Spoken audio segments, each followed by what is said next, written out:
بسم اللہ الرحمن الرحیم۔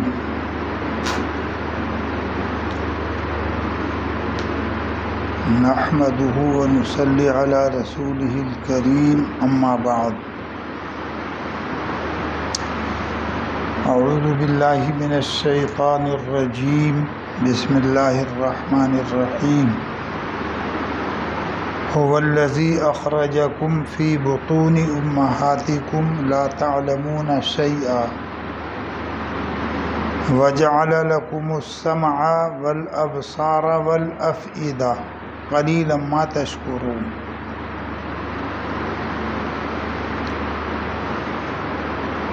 بھائیو بزرگو، اس پوری کائنات کا بنانے والا ایک اللہ ہے، اس کو سب مانتے ہیں، حتیٰ کہ کافر اور غیر مسلم بھی یہ اعتقاد رکھتے ہیں کہ اس پوری کائنات کا آسمان و زمین کا خالق اور بنانے والا اللہ ہے۔ کافروں کا بھی یہ اعتقاد ہے۔ اللہ پاک نے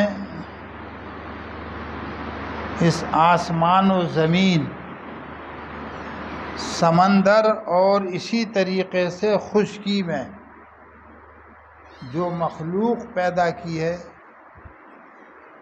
کم سے کم اس کی 1000 قسمیں، 1000 انواع ہیں۔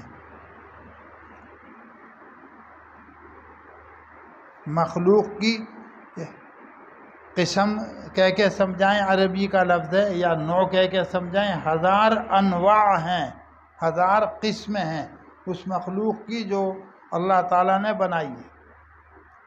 600 پانی کے اندر اور 400 زمین کے اوپر ہیں، جو چلتی پھرتی بھاگتی دوڑتی مخلوق ہے، پانی میں بھی خشکی میں بھی۔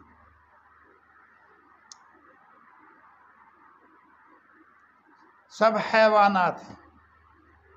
حیوانات کا اردو میں ترجمہ کریں گے جانور، اور اچھے الفاظ میں ترجمہ کیا جائے گا ہمارے آپ کے لیے جاندار۔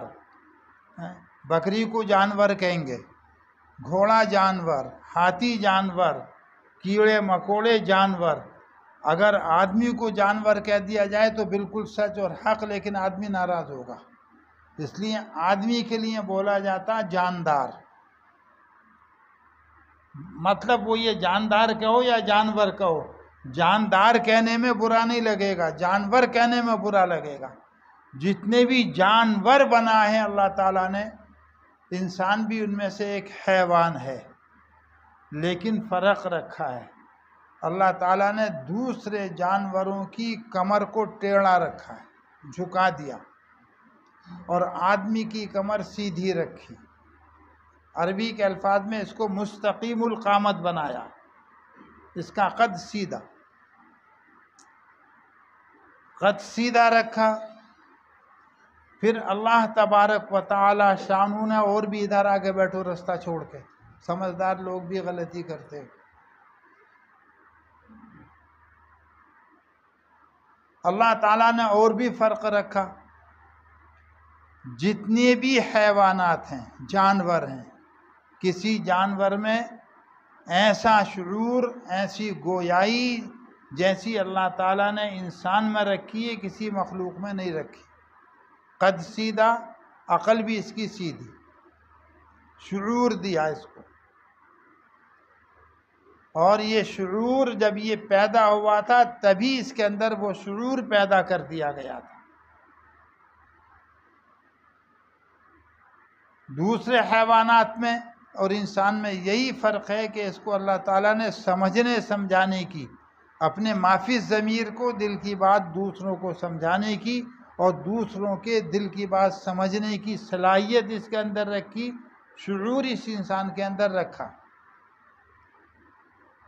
جو شعور، جس کو عقل کہہ لیجیے، اس کے اندر رکھا ہے، انسان نے اس شعور کے ذریعے عالم کی ہر چیز پر، دنیا کی ہر چیز پر کنٹرول کر لیا۔ ہوا پر اس کا کنٹرول، پانی پر اس کا کنٹرول، جتنے بھی حیوانات ہیں خطرناک سے خطرناک، ان سب پر اس آدمی نے کنٹرول کر لیا، سب اس کے کنٹرول میں۔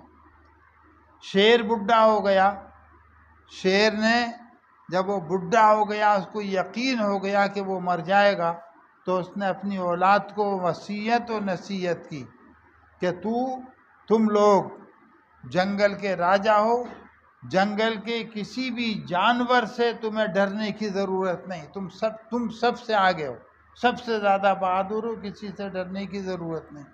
البتہ ایک سیدھے قد کا جانور ہے، کیا کہا شیر نے؟ ایک سیدھے قد کا جانور ہے، تمہیں صرف اس سے ڈرنا ہے، کسی اور سے نہیں ڈرنا۔ یہ وصیت کر کے باپ مر گیا، لیکن سیدھے قد کا جانور کون ہے؟ شیر کے بچوں کو پتہ نہیں۔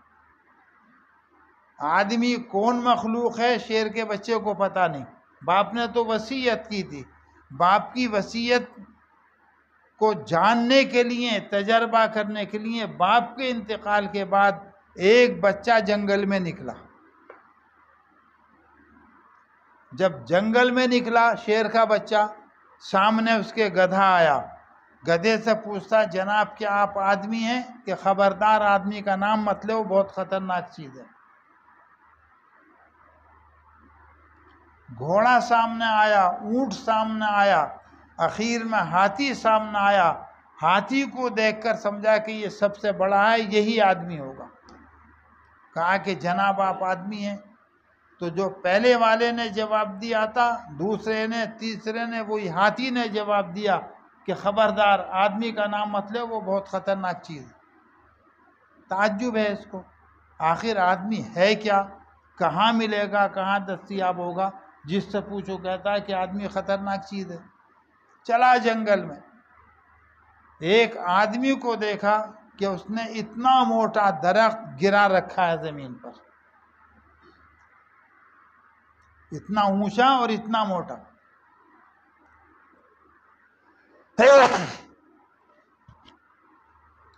اور وہ اس کو آرے سے چیر رہا، ٹکڑے بنا رہا ہے، آرا لے کے، اکیلا جنگل میں درخت پر کام کر رہا ہے۔ آدمی کی تلاش میں شیر وہاں تک پہنچ گیا۔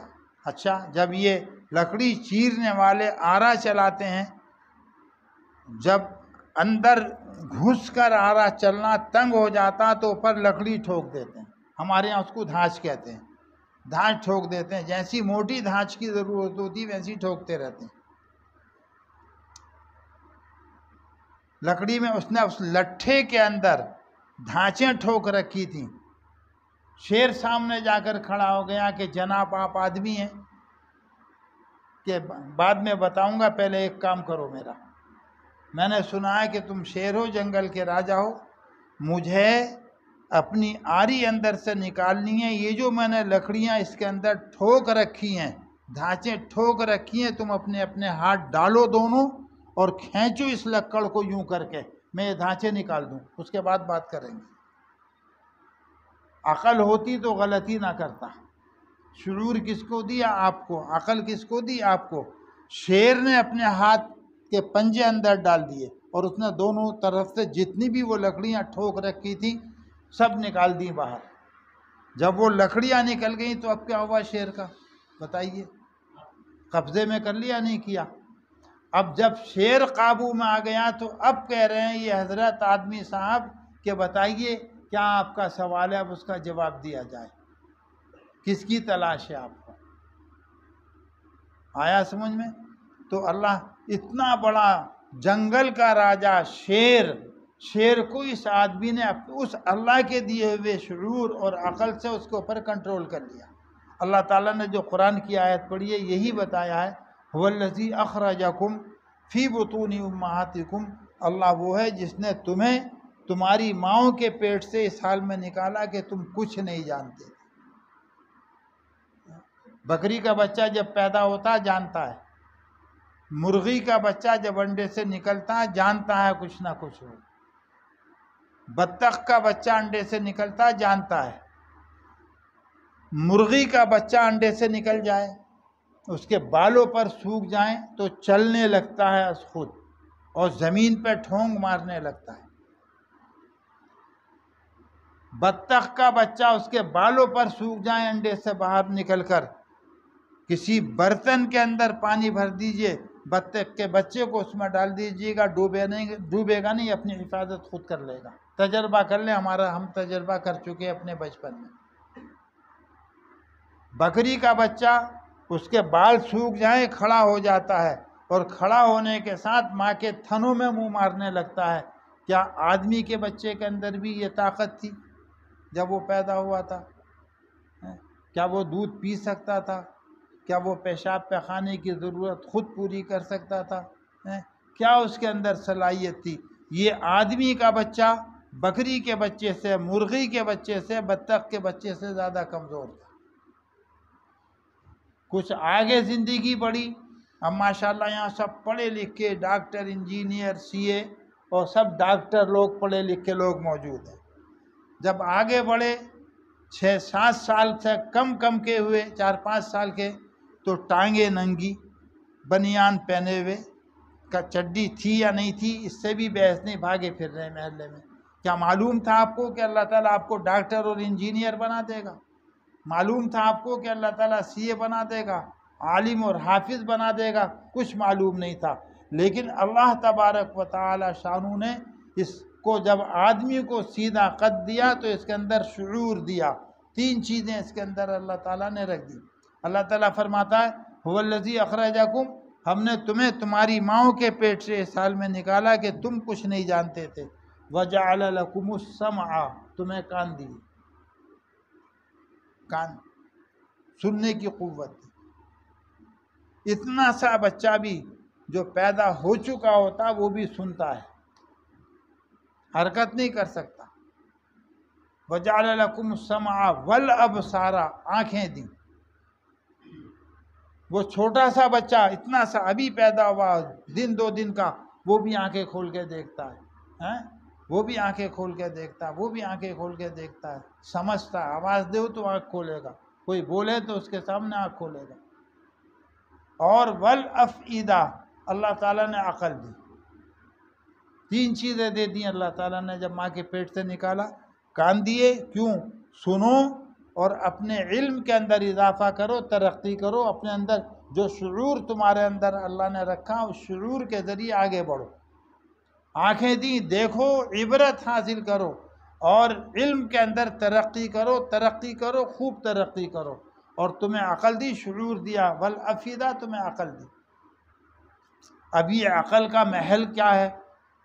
اگر یہ سوال کر لیا جائے کہ عقل کہاں ہے، تو اس کا جواب سائنس نے بھی نہیں دیا ہے۔ عقل کہاں ہے؟ عام طور سے ہمارا وہم یہ ہے کہ عقل سر میں ہے، سر میں عقل نہیں ہے۔ اللہ تعالیٰ نے اسی آیت کے اندر اشارہ کیا ہے کہ عقل یہاں سینے میں ہے، دل میں ہے۔ عقل کا مرکز کہاں ہے؟ دل ہے، نہ کہ دماغ۔ دماغ کے اندر سوچ و وچار، قوت فکریہ، قوت خیالیہ ہے، اور عقل اللہ تعالیٰ نے دل میں رکھی ہے۔ تو 3 چیزیں آدمی کو دے دی، اس کو سننے کی طاقت دے دی، دیکھنے کی طاقت دے دی، اور عقل دے دی، سمجھنے کی صلاحیت و شعور پیدا کر دیا۔ اللہ کے دیے ہوئے شعور کے ساتھ، اللہ کی دی ہوئی عقل کے ساتھ، آنکھوں سے دیکھ کر، کانوں سے سن کر، آدمی اپنی معلومات کے اندر اضافہ کرتا چلا جائے، ترقی کرتا چلا جائے۔ میرے آپ کے دماغ کے اندر جو اللہ تعالیٰ نے سیل پیدا کیے ہیں، سیل 2.5 کروڑ ان کی مقدار ہے۔ کتنے سیل ہیں سر میں؟ 2.5 کروڑ۔ ان 2.5 کروڑ سیلوں میں سے 2.5 لاکھ سیل کا استعمال بھی نہیں ہوتا۔ آدمی محنت کرتا رہتا ہے، ترقی آگے بڑھتا رہتا ہے، اس کے دماغ کے سیل کھلتے رہتے ہیں، ہر سیل پر کچھ نہ کچھ اس کی معلومات کے اندر اضافہ ہوتا ہے۔ 2.5 کروڑ سیل ہیں انسان کے دماغ کے اندر۔ بہرحال بات زیادہ ہو رہی ہے تو وَجَعَلَ لَكُمْ السَّمْعَ وَالْأَبْصَارَ وَالْأَفْئِدَةَ، اللہ تعالیٰ نے عقل دی، شعور دیا۔ کیوں دیا؟ آگے کیا تنبیہ کی ہے، کیا شکایت کی اللہ تعالیٰ نے؟ قَلِيلًا مَا تَشْكُرُونَ، سمجھنے کی صلاحیت دیکھنے کی صلاحیت، سننے کی صلاحیت، ساری صلاحیتیں اللہ تعالیٰ نے پیدا کی ہیں، لیکن باوجود اس کے قلیلا ما تشکرون، اللہ تعالیٰ بطور شکایت کے ہم سے آپ سے کہہ رہا ہے کہ اے اللہ کے بندو تم بہت کم اللہ کا شکر کرتے ہو۔ ان صلاحیتوں کو سامنے رکھ کر، اللہ تعالیٰ کی ان نعمتوں کو سامنے رکھ کر اللہ تعالیٰ کا بہت شکر کرنا چاہیے تھا، لیکن اللہ تعالیٰ شکایت کر رہا قلیلا ما تشکرون، تم بہت کم شکر کرتے ہو۔ تو اللہ تعالیٰ نے جو شعور انسان کو دیا ہے، اس شعور کو اگر استعمال کرے تو خدا کی شناخت، خدا کی معرفت اس کو حاصل ہو جائے۔ حضرت امام مالک رحمۃ اللہ علیہ سے کسی نے پوچھا کہ حضرت آپ نے اللہ کو کیسے پہچانا؟ اللہ ہے موجود، ہے موجود، اور جو چیز موجود ہو اس کا نظر آنا ضروری نہیں ہے۔ یہ سائنس نے ثابت کر دیا۔ پہلے جب سائنس اتنا آگے نہیں بڑھا تھا تو ایک باطل فرقہ گزرا زمانہ قدیم میں، معتزلہ، وہ کہتے ہیں جو چیز دکھتی ہے وہ موجود ہے، جو ہماری آنکھوں سے نہیں دکھتی وہ موجود نہیں ہے۔ اسی وجہ سے ان بے عقلوں نے قبر کے عذاب کا انکار کر دیا۔ قبر میں عذاب ہوگا نہیں ہوگا کہ صاحب کسی نے نہیں دیکھا، کسی کو پتہ نہیں، لہذا وہ قبر کا عذاب کچھ نہیں ہے، بے حقیقت چیز ہے۔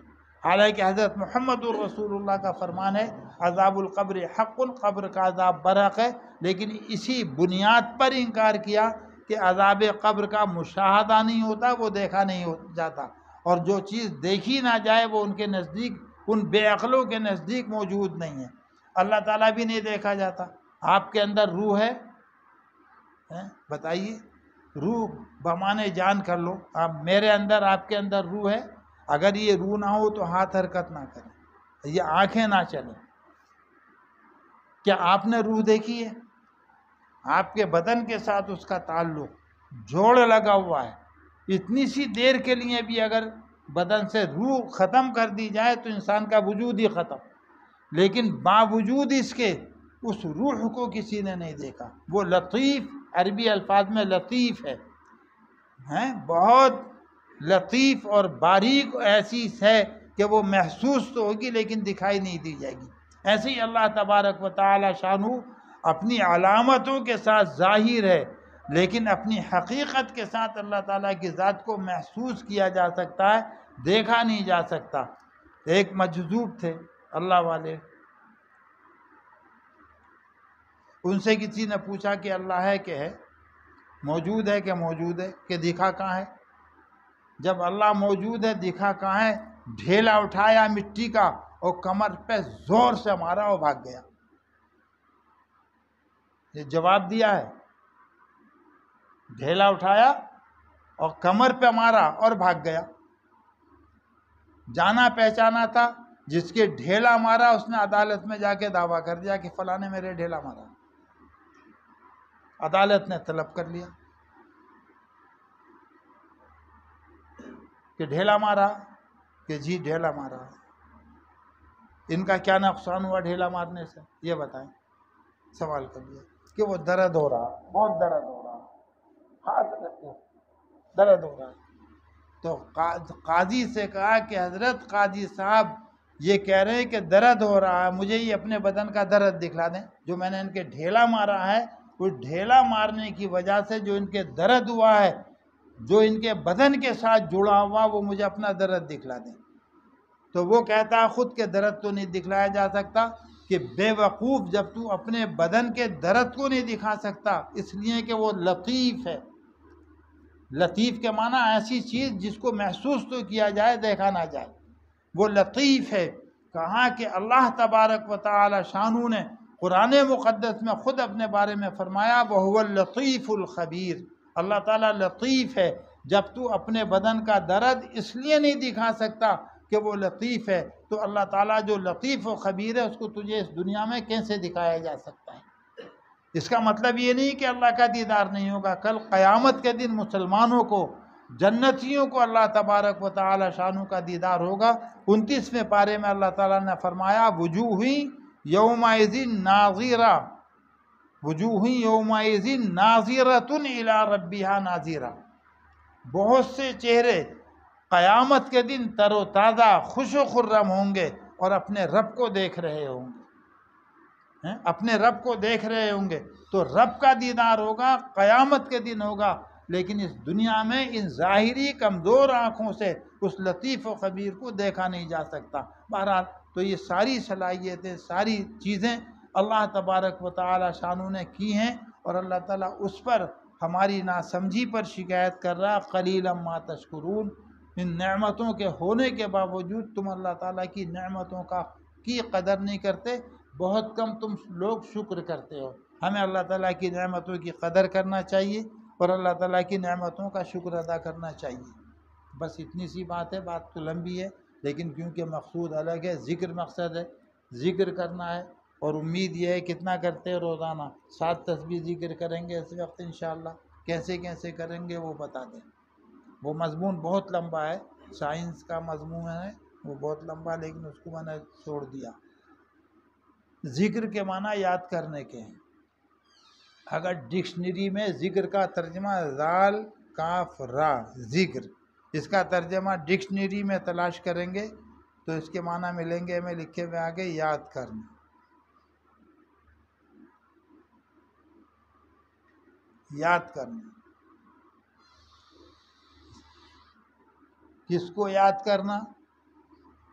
جو ہمارا محسن ہو، جس کا ہم پر احسان ہو، جس سے ہمیں محبت ہو۔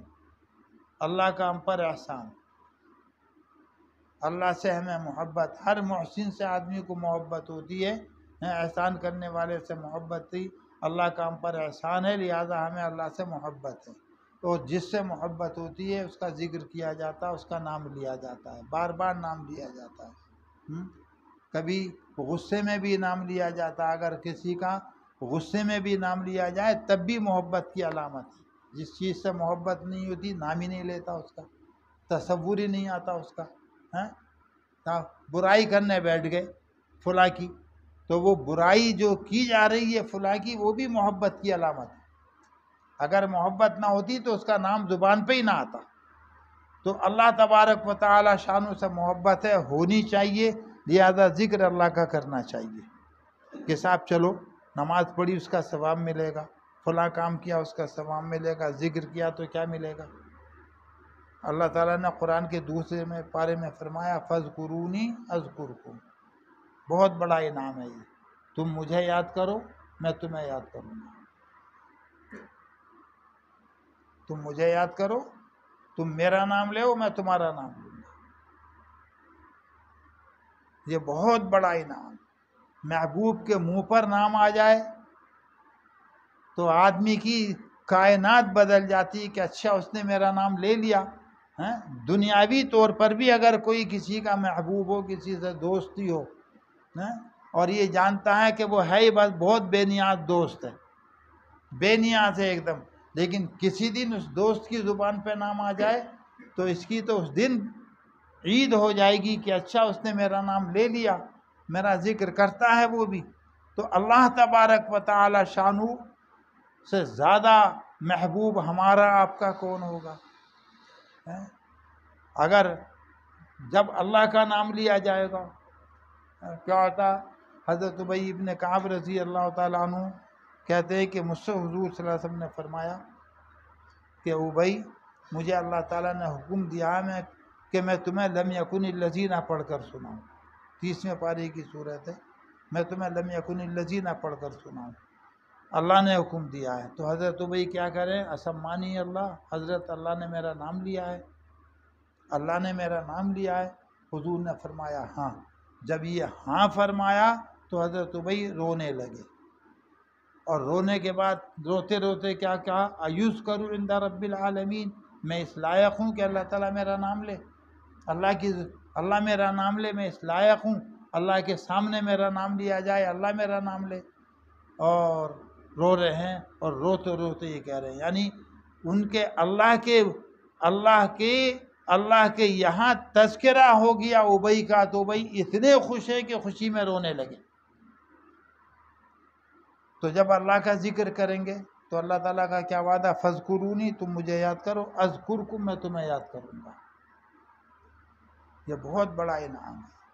اور اس کے علاوہ ذکر کے بہت سارے دنیاوی فائدے، اخروی فائدے ہیں۔ ہمارا سب سے بڑا دشمن ہے شیطان، ذکر کرنے کی برکت سے شیطان مغلوب رہے گا، نمبر 1۔ نمبر 2، اگر کوئی انسانی دشمن بھی ہیں، حاسدین ہیں وغیرہ وغیرہ، دشمنی رکھنے والے، عناد رکھنے والے، اگر مسلسل پابندی سے ذکر کیا گیا تو اللہ تعالیٰ ان کو بھی مغلوب فرمائے گا۔ اور آخرت کے فائدے یقینی ہیں، اس میں تو کوئی شک و شبے کی گنجائش نہیں۔ کتنا ذکر کیا جائے، 22ویں پارے میں اللہ نے فرمایا اذکروا اللہ ذکرا کثیرا، بہت یاد کرو اللہ کا، بہت یاد کرو ہے۔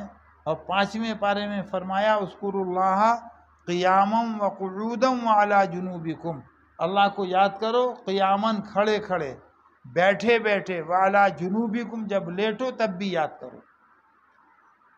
اب یاد کرنے کا مطلب کھڑے کھڑے، بیٹھے بیٹھے، سب آدمی لیٹے سووے یا اللہ کا ذکر کرتا رہے، کہ سونے کی دعا پڑھ لو، اتنا سا کام ہے، بس اتنا سا۔ جب سونے کے لیے بستر پر جاؤ تو سونے کی دعا پڑھ لو، اللہم باسمک اموت و احیا، پوری رات اللہ کے ذکر میں لکھی جائے گی۔ جب اٹھو تو سو کر اٹھنے کی دعا پڑھ لو، الحمدللہ الذی احیانا بعد ما اماتنا و الیہ النشور، ان دعاؤں کو یاد کر لو۔ سو تو دعا پڑھ لو، اٹھو تو دعا پڑھ لو، یہ بیچ کا جو وقت ہے سارا کا سارا عبادت میں لکھا جائے گا، سارا کا سارا وقت ذکر میں لکھا جائے گا کہ تم اللہ کا ذکر کر رہے ہو۔ بہرحال تو خوب اللہ کا ذکر کرو۔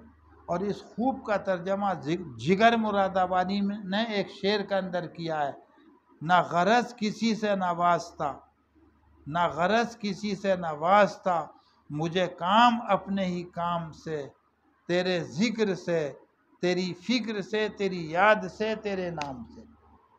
ذکر ہو تو اس کا، فکر و خیال ہو تو اس کا، یاد آئے تو اس کی، نام لیا جائے تو اس کا، اتنی مقدار میں ذکر کرو۔ لیکن ہم نے بتا دیا کہ جس وقت سے متعلق جو چیز ہے، اگر اس وقت وہ عمل کر لیا گیا تو پوری رات عبادت میں لکھی جائے گی۔ اب بس تھوڑا سا ہے، بات ختم کر رہے ہیں۔ 200 مرتبہ لا الہ الا اللہ۔ کتنے بجے افطار ہے؟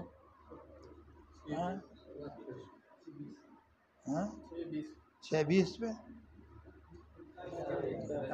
سوال کیا ہے ہمارا؟ سوال کیا ہے؟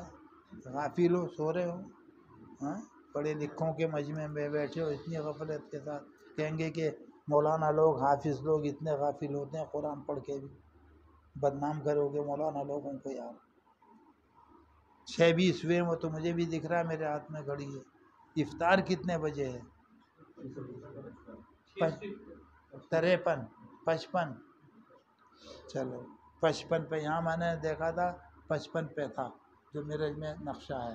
خیر بہرحال تو ابھی 25 اور 10 35 منٹ میں ہو جائے گا۔ 200 مرتبہ لا الہ الا اللہ، جیسے اس سے پہلے بتایا ویسے دل بائیں جانب ہے، لا الہ الا اللہ، لا الہ الا اللہ۔ کہاں ہے اختر بھائی؟ کسی دن وہیں رہیے، نہیں بلاؤ مت، کسی دن سمجھنے سمجھانے کے لیے زیادہ وقت چاہیے، زیادہ وقت لے کر آپ بھی آئیے اور ہم بھی آئیں، سب چیزیں انشاءاللہ سمجھائیں گے۔ لا الہ الا اللہ 200 مرتبہ، بائیں جانب دل ہے، عربی میں ضرب کہتے ہیں، اردو میں کہتے ہیں چوٹ مارنا، دل پر چوٹ ماری جائے گی، رٹ لگائی جائے گی۔ اور اس کے بعد 200 مرتبہ الا اللہ الا اللہ الا اللہ، اور اس کے بعد 200 مرتبہ اللہ اللہ اللہ اللہ، اور اس کے بعد 100 مرتبہ اللہ اللہ اللہ۔ یہ 7 تسبیح ذکر ہے، میں بھی کہوں گا، آپ بھی کہہ لیجئے، بعد میں دعا کریں گے انشاءاللہ، برکت حاصل ہوگی۔ اور اگر اس کی عادت ڈال لی تو برکت رہے گی۔ دنیا 70 سالہ زندگی، 80 سال، حضور نے فرمایا میری امت کی عمر 60-70 برس کی ہے، اور اس سے آگے بڑھنے والے 80، 85، 90، 100 تک جانے والے بہت کم لوگ ہیں۔ اور روح جب بدن سے نکل جائے گی تو جو اگلی زندگی ہے اس کی کوئی انتہا نہیں ہے۔ آدمی جب پیدا ہو گیا تو آدمی جب ایک دفعہ جب تک پیدا نہیں ہوا تھا، جب تک یہ معدوم تھا، کچھ پتہ نہیں تھا اس کا، تھا پتہ کہاں ہے، کیا ہے، کس شکل میں۔ لیکن جب ایک مرتبہ اس کا وجود ہو گیا تو یہ مرنے کے لیے نہیں آیا۔ انسان مرے گا نہیں، جب آپ پیدا ہو گئے، آپ کا وجود ہو گیا کہ صاحب وہ مر کے جو مٹی میں دبا دیتے ہیں کہ وہ انتقال ہوتا ہے ایک جگہ سے دوسری جگہ۔ باپ کے کمر سے ماں کے پیٹ میں انتقال ہوا، یہ آپ کا پہلا وجود ہے آدمی کا۔ 9 مہینے، درمیانی مدت، ادنا مدت 6 مہینے، اور زیادہ سے زیادہ 2 سال ماں کے پیٹ میں رہ کے بچہ زمین پا گیا تو کیا ہوا؟ انتقال ہوا ہے۔ باپ کی کمر سے ماں کے پیٹ میں، ماں کی پیٹ سے دنیا میں اس کا انتقال ہوا ہے، اس کو مرنا نہیں کہیں گے۔ جو عمر اللہ تعالیٰ نے اس کی رکھی ہے 60، 70، 80، 100 سال، اس نے زندگی گزاری اپنی۔ زندگی گزارنے کے بعد ہم کہتے ہیں مر گیا، لیکن اللہ کے رسول کہتے ہیں کہ مرا نہیں ہے، انتقال ہوا ہے۔ باپ کی کمر سے ماں کے پیٹ میں جیسے انتقال ہوا تھا، ماں کے پیٹ سے زمین پہ اس کا انتقال ہوا تھا، اس زمین سے عالم برزخ کی طرف اس کا انتقال ہو گیا ہے۔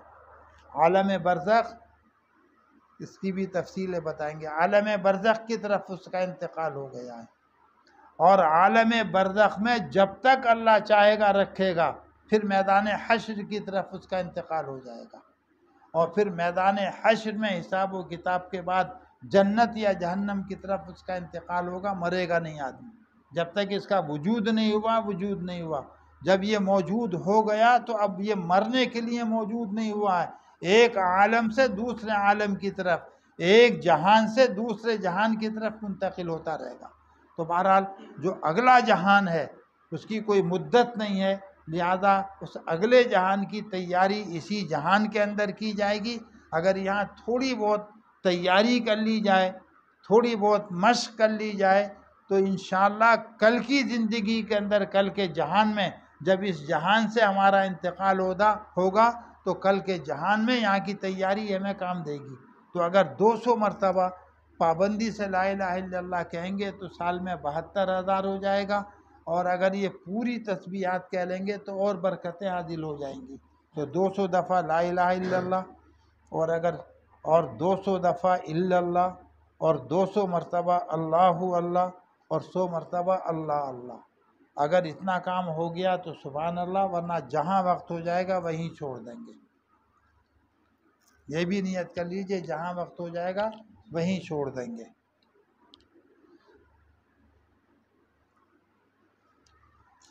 قبلہ رخ بیٹھ جائیں، جس طرح بیٹھیں۔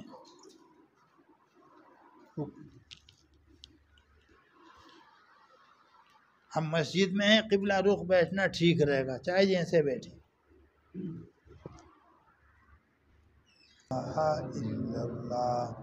لا الہ الا اللہ، لا الہ الا اللہ، لا الہ الا اللہ، لا الہ الا اللہ، لا الہ الا اللہ، لا الہ الا اللہ، لا الہ الا اللہ، لا الہ الا اللہ، لا الہ الا اللہ، لا الہ الا اللہ، لا الہ الا اللہ، لا الہ الا اللہ، لا الہ الا اللہ، لا الہ الا اللہ، لا الہ